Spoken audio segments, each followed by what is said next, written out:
যে কাপড়ের তাপ শোষণ ক্ষমতা সর্বনিম্ন তা হচ্ছে সাদা কাপড়ে, আর সর্বোচ্চ শোষণ ক্ষমতা হচ্ছে কালো কাপড়ে। জলীয় বাষ্পের পরিমাণ কম থাকে শীতকাল। ক্লিনিক্যাল থার্মোমিটারে ব্যবহৃত স্কেল হচ্ছে ফারেনহাইট। সমুদ্রকে নীল দেখানোর কারণ হচ্ছে আপতিত সূর্যরশ্মির বিক্ষেপণ। দীর্ঘ দৃষ্টিতে অক্ষিগোলকের ব্যাসার্ধ কমে যায়, ক্ষীণ দৃষ্টিতে ব্যাসার্ধ বেড়ে যায়। জটিল অণুবীক্ষণ যন্ত্রে গঠিত বস্তুর প্রতিবিম্ব উল্টো। সুপ্রিয় বন্ধুগণ, আপনারা যারা শুনছেন মনোযোগ দিয়ে পুরো ভিডিওটা দেখবেন। আজকে বিজ্ঞান রিলেটেড ইনফরমেশনগুলো আলোচনা করছি, যেটা প্রিভিয়াস ইয়ারে আসা এবং গুরুত্বপূর্ণ তথ্যগুলো। আশা করি এখান থেকে কিছু প্রশ্ন কমেন্ট পেয়ে যাবেন। সো মনোযোগ দিয়ে না টেনে পুরো ভিডিওটা দেখুন।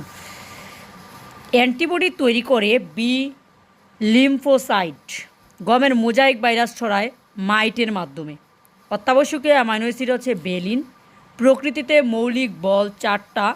জেমস ওয়েব টেলিস্কোপ যে ধরনের রেডিয়েশন ব্যবহার করে ইনফ্রারেড আলোর প্রাথমিক রং হিসাবে বিবেচনা করা হয় না হলুদ রঙকে। রক্ত জমাট বাঁধার জন্য প্রয়োজনীয় ভিটামিনটি হচ্ছে ভিটামিন কে। ফুটন শক্তি ই এর সমীকরণটি হচ্ছে এসি। প্রাইমারি দূষক হচ্ছে এনও। এইচপিএলসি এর পূর্ণরূপ হচ্ছে হাই পারফরম্যান্স লিকুইড ক্রোমোম্যাটোগ্রাফি। সিরামিক উপাদানের প্রধান কাঁচামাল সিলিকন অক্সাইড।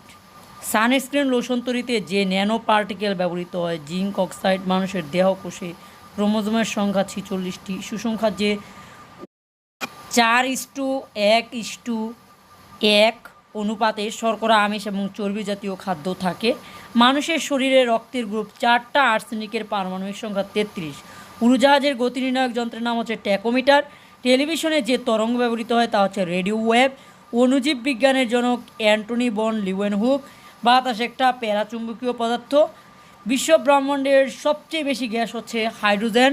পরম শূন্য তাপমাত্রা হচ্ছে 0 ডিগ্রি কেলভিন। আদর্শ ভোল্টেজ শূন্য থাকে। আদর্শ ভোল্টেজ উৎসের অভ্যন্তরীণ রোধ।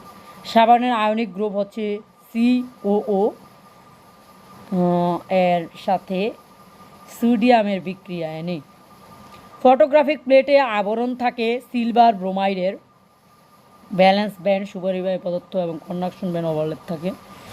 সাবানের আয়নিক গ্রুপ হচ্ছে COO+। 49b পৃথিবীর মতো একটি গ্রহ। এতক্ষণ আমাদের সাথে থাকার জন্য অনেক অনেক ধন্যবাদ। আমাদের সাথে নিয়মিত থাকবেন, ভালো লাগলে শেয়ার করবেন।